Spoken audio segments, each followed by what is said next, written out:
When history is stolen, identity is broken. This is what happens when you erase Black history from a people. You don't just rob them of names, dates, or achievements. You steal their identity, their dignity, and their power. In America, when the chains of slavery were broken, the systems of control simply evolved. Our fathers, the pillars of our households, were targeted in a war that wasn't declared in words but in policies. Let me give you the facts. The CIA was exposed for allowing cocaine to flood into Black neighborhoods.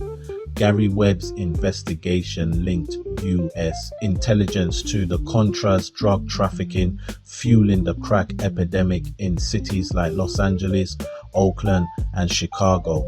That same crack epidemic was met with targeted sentencing laws. For example, possessing 5 grams of crack cocaine used more in Black communities carried the same sentence as 500 grams of powder cocaine, more common in white communities.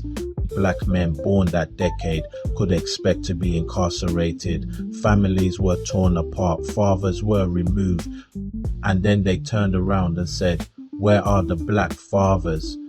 This is not accidental. This is what happens when history is hidden, when a people are disconnected from their roots. We descend from kings and scholars, from builders and prophets. We are not the stereotype, we are the standard. Yet when you take a people's history and flood their neighborhoods with drugs, strip their schools of funding, and replace opportunity with prison, you don't just destroy households, you try to erase God's reflection in them. But we serve a God who restores. Isaiah 61:4 says, "They will rebuild the ancient ruins and restore the places long devastated. They will renew the ruined cities."